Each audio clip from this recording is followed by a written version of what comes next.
Happy New Year, all you happy people, and welcome to the brand new 2025 season of Animated Antic Reviews. I'm Antic, your host, researcher, reviewer, filmmaker, and crazed person that talks about animated films because I've all but lost my mind.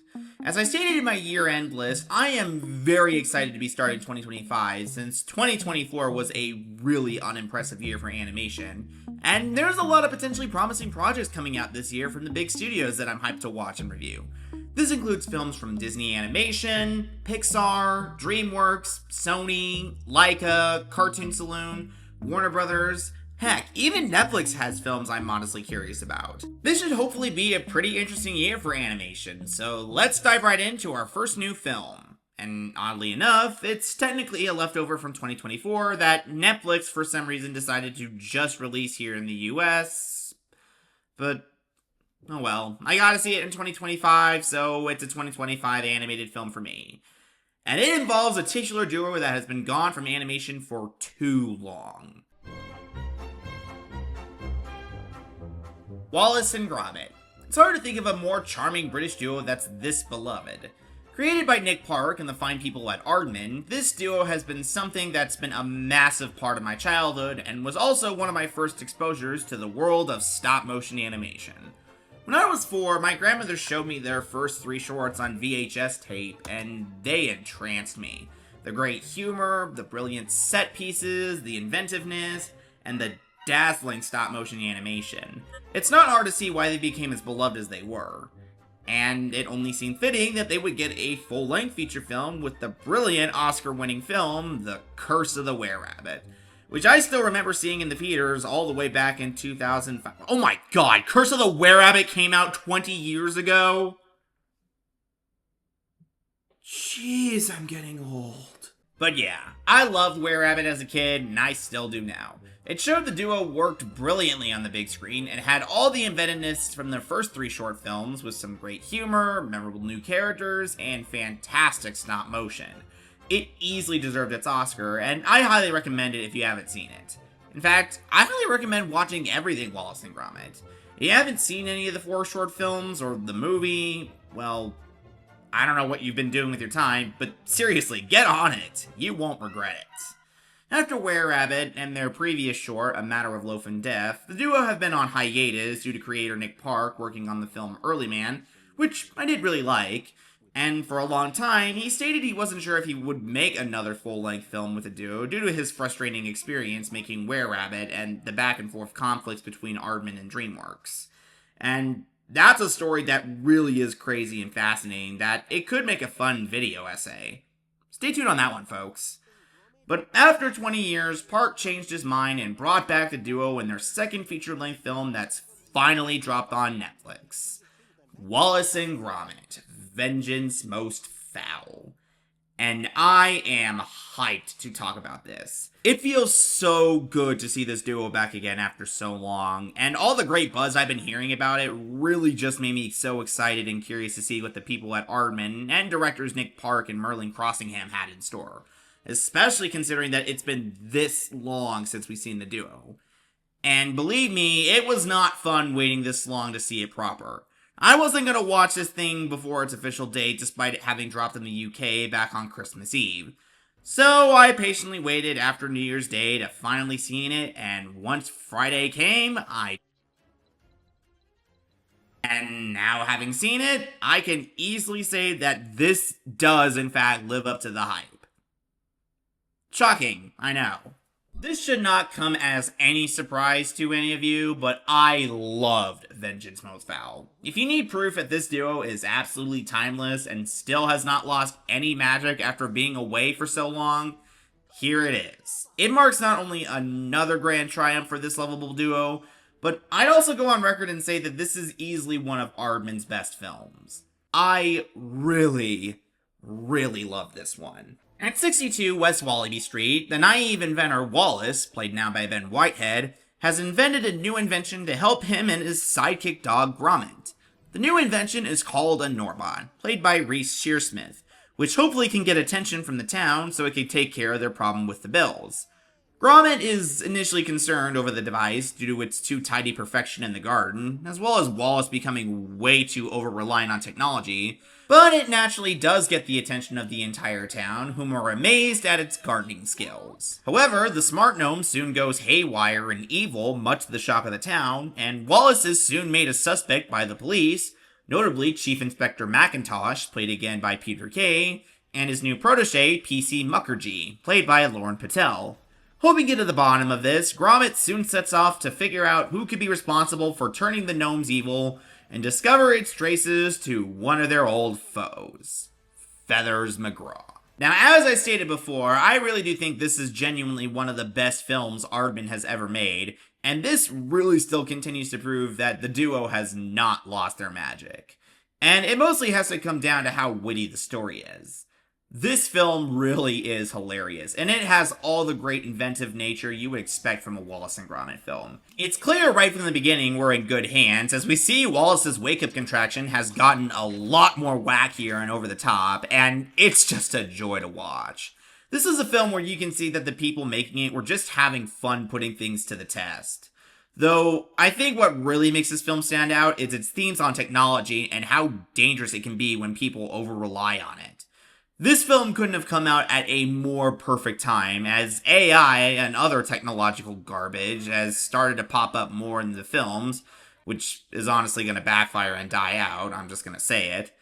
And it's great to see a film that really criticizes why technology just simply can't fully produce the human touch that we love in our lives, as this is a brilliant showcase on it. As we see Gromit getting frustrated with the Norbots taking over and mess up his garden that he spent years perfecting, before it leads to the gnomes absolutely going manic.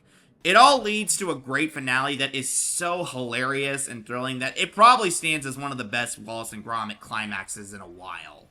It's up there with Were-Rabbit and Wrong Trousers.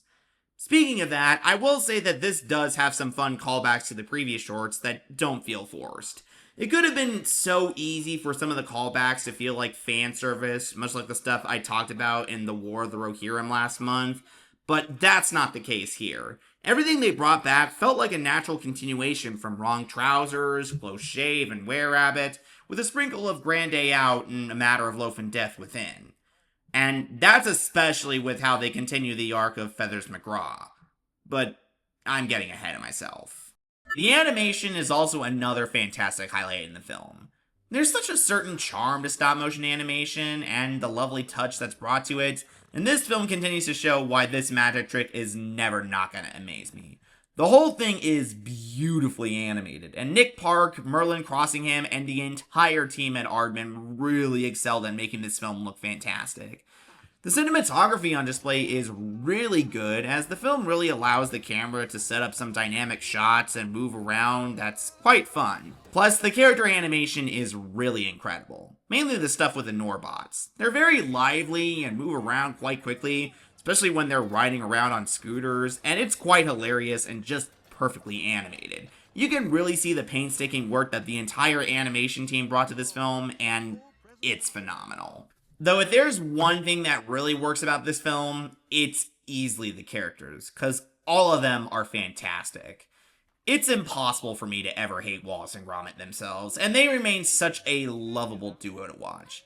Ben Whitehead is great taking over the role of Wallace from the late Peter Sallis, and he still allows Wallace to be the bright, if naive inventor that he is, as he tries to get a grasp on the situation revolving around the Norbots, and proves his innocence after the entire town accuses him of theft. Though, it's really Gromit who once again steals the show.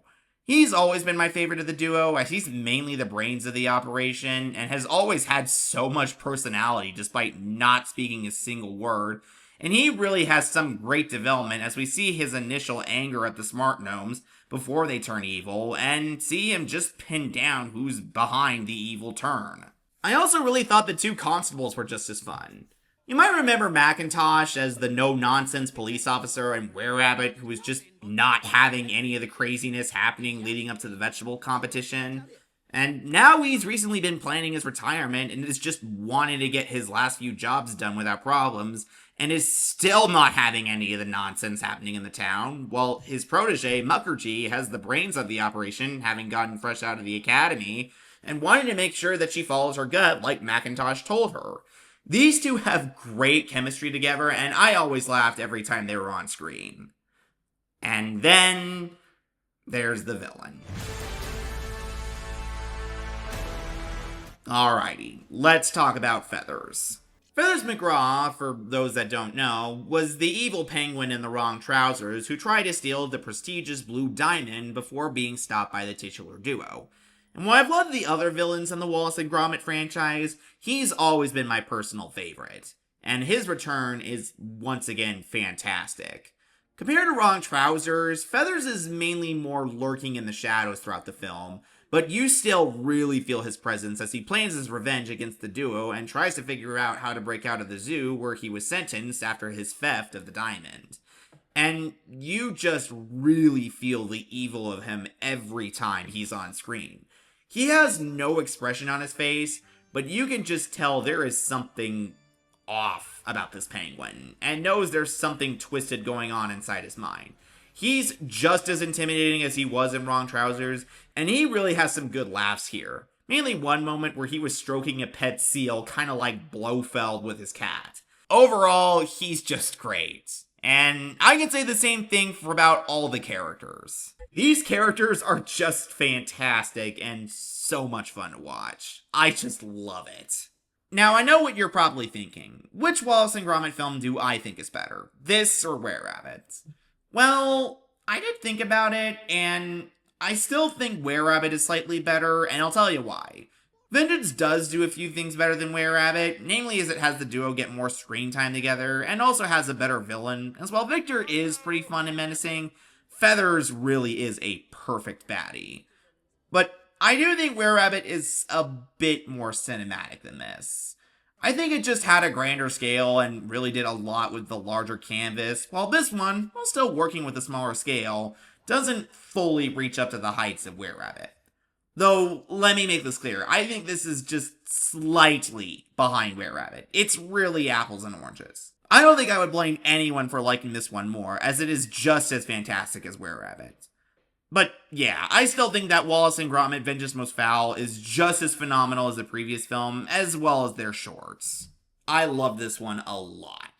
It may not feel as fully cinematic as their previous feature film, but it still completely makes up with it due to its inventive and hilarious story, fantastic stop-motion animation with great set pieces, and lovable and fun characters that are just as brilliant as ever. If you love the previous Wallace and Gromit adventures, you'll certainly love this. I highly recommend it. And yeah, if I had seen this film, this easily would have cracked my top 5 for 2024, but at least I got to say it now. All I can say is that this is another top-notch film from the people of Aardman and a great start for 2025. So with that said, I'm giving Wallace and Gromit Vengeance Most Fowl a 9. This was just brilliant animated filmmaking to watch. These two characters have always been such a delight for me to watch ever since I first saw them back when I was a little kid, and all these years later, I can say they still haven't lost their magic touch. With tons of laughs, great animation, and plenty of wittiness, their second feature film 20 years later is just as crackin' as their last adventure.